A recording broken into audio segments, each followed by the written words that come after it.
مجھے یہ احساس بھی تو ایک جاگتا ہے صبر کے ساتھ.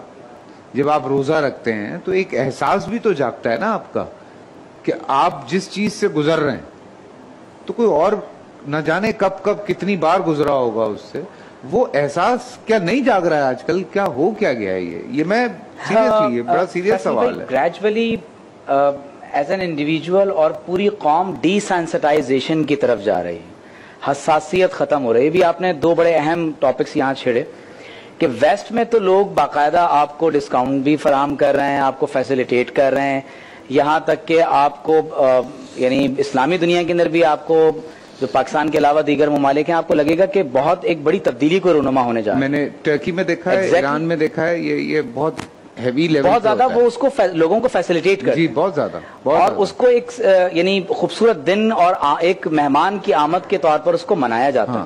لیکن پاکستان میں عام طور پر دیکھنے میں یہ آتا ہے کہ لوگ ٹریفک جو خاص طور پر افطار سے پہلے جو ہمارا ٹریفک جیم ہوتا ہے اور جس طرح ٹیمپرامنٹ ہم لوز کر جاتے ہیں، اور سموسوں کی لائن، سموسوں پر جو لائن پہ جو جھگڑا ہمارے ہاں ہو رہا ہوتا ہے، پھر اسی طرح خاص طور پر جب چیزوں کے ریٹس بڑھا دیا جاتے ہیں. یعنی مجھے جس چیز پر زیادہ افسوس ہے وہ یہ ہے کہ جب ہم نے فلسطین کے مسلمانوں کی مدد کے لیے کہا کہ آپ پاکستانی پروڈکٹس کو ترجیح دیں تو سپلائی چین کے اندر ہمارے ہاں لوگوں میں کمی واقع ہونے لگی، لوگوں نے ریٹس بڑھا دیے اپنے.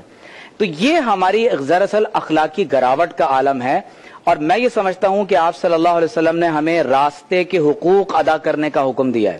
سبحان اللہ. دیکھیے ہمارے ہاں ہیومن رائٹس کی بات کی جاتی ہے، اینیمل رائٹس کی بات ہو رہی ہے، ہمارے ہاں ویمن اور چلڈرن رائٹس کی بات کی جا رہی ہے. ہمارے نبی صلی اللہ علیہ وسلم نے رائٹس آف دا پاتھ کی بات کی ہے. راستے کے حقوق کیا ہیں؟ تو فرمایا راستے سے تکلیف دہ چیزوں کو ہٹا دینا، اگر کوئی رستہ بھٹک گیا ہے تو اسے رستہ دکھا دینا. اسی طرح اگر کوئی شخص آپ کو سلام کرتا ہے تو اس کو جواب دینا. اب غور کیجئے کہ ہم تو بجائے اس کے کہ رستہ بنائے، ہم تو رستے میں رکاوٹ پیدا کر دیتے ہیں. ایمبولینسز کو رستہ نہیں مل پاتا. تو میں سمجھتا ہوں کہ رمضان المبارک کے مہینے میں جس کو شہر المواسا کہا گیا کہ ایک دوسرے کے دکھ درد کو محسوس کرنا، تو اگر ہم اس تکلیف کو اپنے اندر محسوس کر لیں تو شاید ہم رمضان المبارک کا جو اصل ایسنس اور اس کا جسٹ ہے شاید ہم اس کو پانے کے قابل ہو جائیں گے. ابھی تھوڑی دیر پہلے انٹرنیشنل میڈیا پہ 2 ویڈیوز میں نے دیکھی تو میں یعنی لرز گیا کہ رمضان المبارک میں ہم نے تو اپنا سب کچھ لوز ہم نے کیا قربانی دی ہے مجھے آپ بتائیں. اس کے باوجود ایسا لگتا ہے کہ شاید روزہ رکھنے کے ساتھ بھوک اور پیاس کو برداشت کرتے ہوئے ہم نعوذ باللہ لوگوں پر کوئی احسان کرنے جا رہے ہیں. میں نے روزہ رکھا ہوا ہے. اس وقت غزہ کے اندر جب تراویح ہو رہی تو یاد رکھیں کہ الفاروق مسجد 1400 سال پرانی مسجد کو منہدم کیا گیا.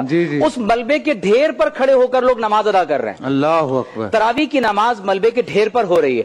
اور اللہ تعالیٰ کو بھی اپنے بندوں پر ناز ہوا ہوگا کہ جب لاکھوں کی تعداد میں اپنی جانوں کا نذرانہ پیش کرنے کے بعد مسجد اقصی کو کھولا گیا تو اس کے رش میں کوئی کمی نہیں آئی ہے. لوگ اللہ کی بارگاہ میں اسی طرح 5 وقتوں میں کھڑے ہوئے ہیں اور اسی طرح تراویح کی نماز ادا کی جا رہی ہے. تو کم از کم ان کی بھوک پیاس کو یاد کر کے ہم اپنے آپ کو تھوڑا سا احساس کی ضرورت ہے.